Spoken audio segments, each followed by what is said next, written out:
Dental pulp. Dental pulp consists of a loose connective tissue. A single layer of dentin producing cells called the odontoblasts lines the peripheral part of the pulp, separating the loose connective tissue of the pulp from the predentin. Separating the loose connective tissue of the pulp from the predentin. The odontoblast represents the link between dentin and the pulp. The dental pulp connective tissue is sometimes the dental pulp connective tissue is somewhat special in regard to its encasement within the rigid dentin walls. You can see this in figure 1. The pulp is encased within the dentin, which is the hard tissue. So if any inflammation is there, there is no swelling in the pulp. Hence, the pulpal inflammation is very painful because the pulp has very rich sensory nerve supply. The pulp receives its blood supply from the arterioles and lacks a collateral blood supply. The pulp receives its blood supply from arterioles and pulp lacks a collateral blood supply. The cellular constituents of a human pulp specimen examined under the microscope are presented in figure 10, and these are explained in subsequent sections. Also shown in figure 11 are different layers in the pulp and its constituents. This is the figure 10 showing the pulp. You can see in the top left is you can see this medium power photomicrograph of a human pulp specimen showing dentin. Here the dentin means capital D and predentin means is indicated by P, and odontoblastic layer is O, and cell-free zone is CF, and cell-rich zone is CR, and central pulp is CP. That means you will see this dentin, predentin, odontoblasts, and cell-free zone, cell-rich zone, and central pulp. Right, these were the layers of the pulp from the periphery to the center. We can see in the top right the region similar to the area bracketed in A. Here cell-free zone contains large numbers of small nerves and capillaries not visible at this magnification. Underlying cell-rich zone does not have high concentration of cells but contains more cells than the central pulp. In the cell-free zone, you can see a more number of nerves and small capillaries. Right in the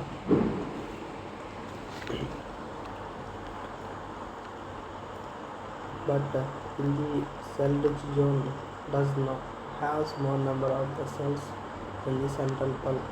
It does not contain these nerves and capillaries more. You can see in the bottom left. You can see in the bottom left the diagram of the peripheral pulp and its principal elements.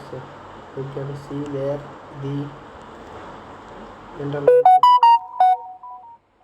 You can see there the mineralized dentin, predentin, and nerve endings, odontoblasts, odontoblast, odontoblastic nucleus, and you can see the cell-free zone and cell-rich zone, and which both together were known as sub-odontoblastic plexus of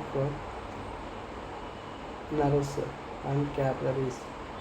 In the cell-free zone and cell-rich zone together constitute the sub-odontoblastic plexus of nerves and capillaries will be seen.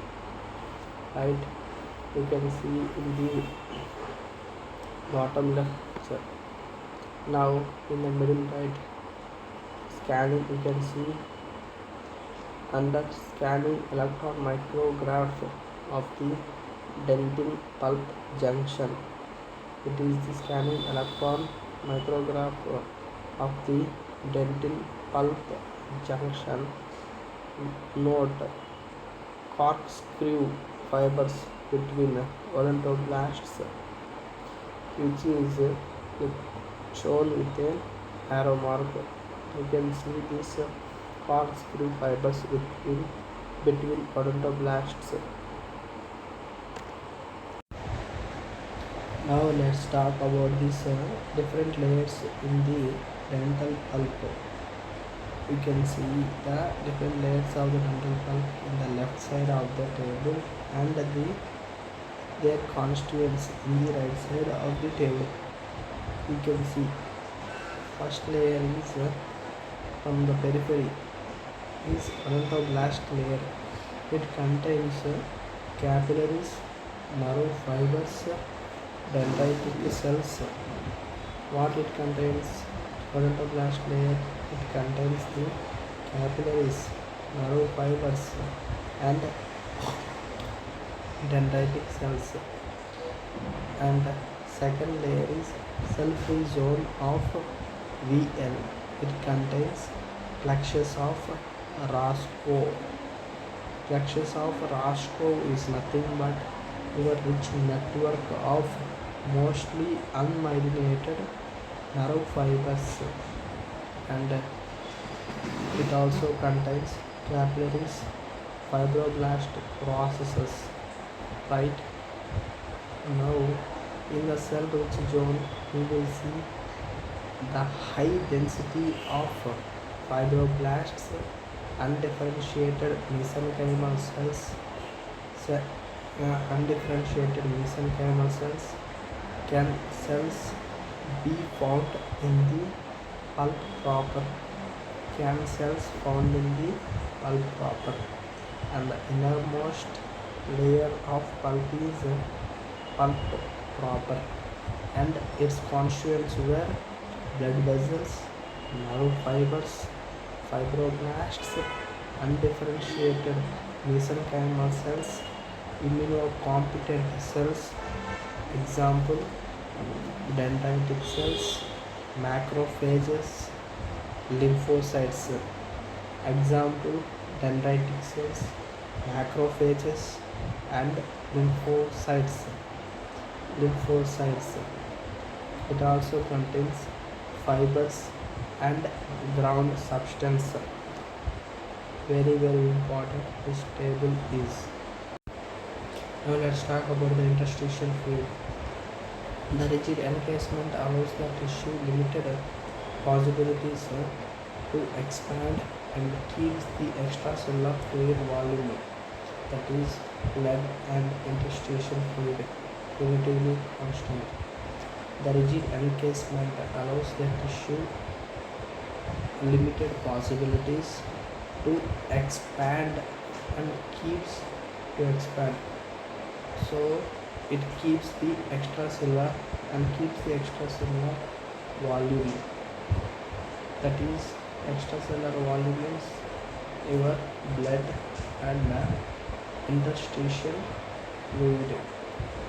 Blood and interstitial fluid relatively constant.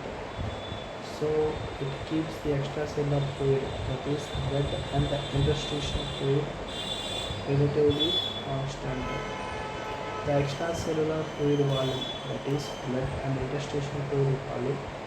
The extracellular fluid volume in the dentinal pulp, sorry, the extracellular fluid volume in the is normally relatively high of about 63%, relatively high of about 63%. Due to the low compliance, a small increase in the pulpal volume caused by an increase in blood or interstitial fluid will raise the hydrostatic pressure inside the tooth. This is shown to happen normally by an increase in blood flow and thus blood volume.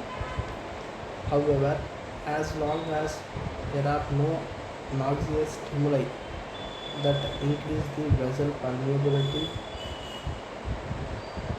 as long as there are no noxious stimuli, that means there are no offending agents that increase the vessel permeability, which is seen in vessel permeability is increased in case of acute inflammation, right, which increase the vessel permeability. Any change in the tissue pressure caused by blood volume changes will be transitory because interstitial fluid is absorbed back to the blood vessels and no harm will happen to the pulp. We can see this in figure 12. This is the figure 12 showing the interstitial fluid is the fluid that surrounds all cells in the body, right. You can see in this picture the capillary with its plasma, and there is a diffusion of interstitial fluid between the interstitial space and the capillaries.